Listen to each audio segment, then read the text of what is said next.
Swamiji, there is common something, but then again you are not explaining what is it. Vinashyatsu abhinashyandam.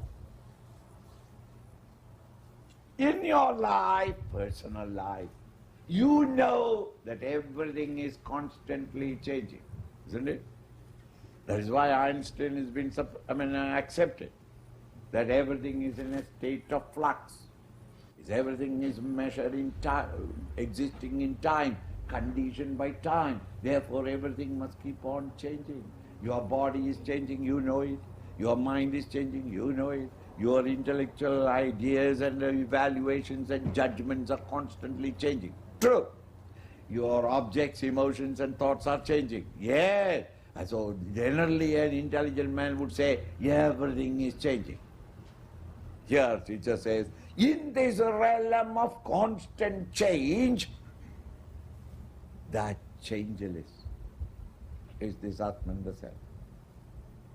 In order to know change, there must be, with reference to a changeless factor alone, changes meaning. If everything is changing, the change in the word, change has no meaning.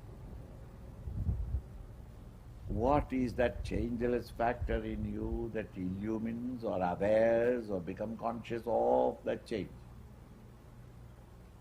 That consciousness is changeless. Your childhood changed into youth, youth changed into middle age changed into old age. Your experiences changed in all these.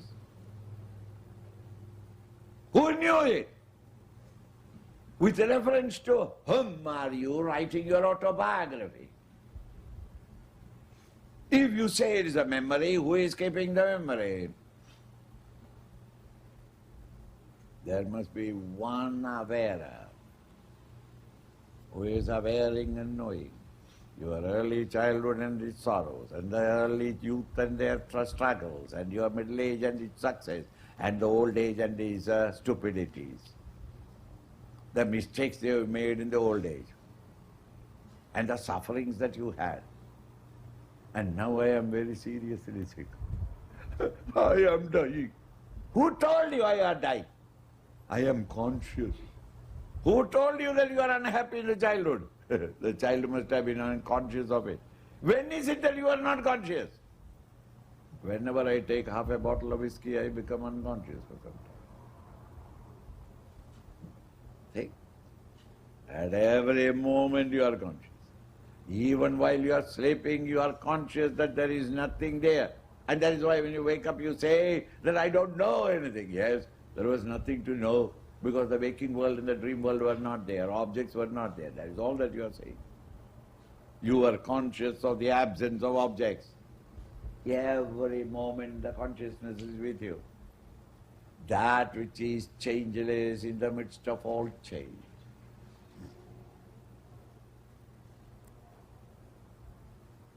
Yapashyati, whoever recognizes this and sees this, sapashyati, he is the one who is seeing that reality, experiencing that reality.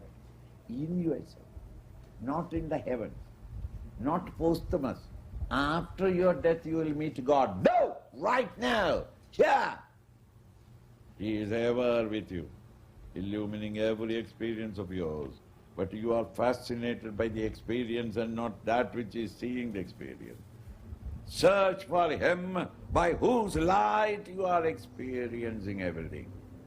Joy or sorrow, success or failure, honor or dishonor, pain or pleasure. All these are at the body level. These are all the conclusions arrived at by the intellect. All these you are aware of. The awareness, the illuminator, is something other than the illumined. He who sees meaning not by the eyes. He who recognizes, experiences, awares, awakes into that plane of consciousness. Sapashyati, he sees that Atman, the Self. This samam pasyan hi sarvatra, an individual who is capable of realizing this state, and from that balcony, from that state of consciousness, when you look around, you can see nothing but that consciousness. because there is no distracting equipment or the BMI through which you are looking in order to see the world of OET. When the dreamer is woken up, from the platform of the waking platform, when you look out, you cannot see even a bit of the dream that you saw before. The dream can be perceived only by the dreamer. When the dreamer wakes up, from the waker's standpoint, dream exists not, but is only the waking state at all times. In the same way, when you awake into that state of consciousness called God, called state of consciousness, you have gone beyond the BMI, and from there when you look out, you cannot see a trace of what you before saw through BMI, the world of OET. But all that you see is only that one simple self everywhere.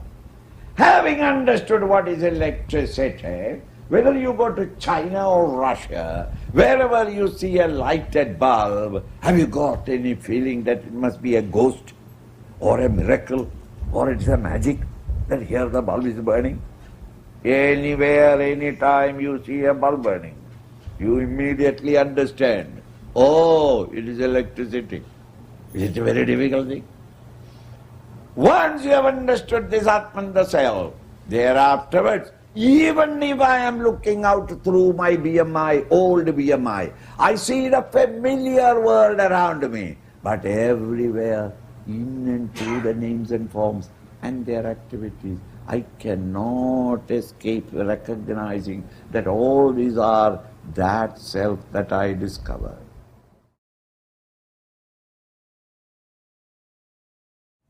Any action you are doing, it is only in the realm of matter. Prakrityeva jakarmani, all actions undertaken by everybody in all sides. Don't say that in the Western world or in Asia it is always Paramatma doing karma. Only matter. Sarvasha, on all directions, at all places. Sarvasha. Yapashyati tatha atmanam. He who sees means not with the eyes, he who realizes in his seat of meditation that all activities are activities of my sense organs, the mind, the intellect, and the Atman, the self, akarta. He does nothing. In his presence all activities are taking place. He who sees it, Sabashari, he is the one who has seen the Atman, the self, seen within quotes, not with the eyes. He who experiences this center in yourself, where when you sit and look out, you find your body, mind and intellect are functioning, all activities, and yet you don't know. You are the actionless center around which all actions are taking place.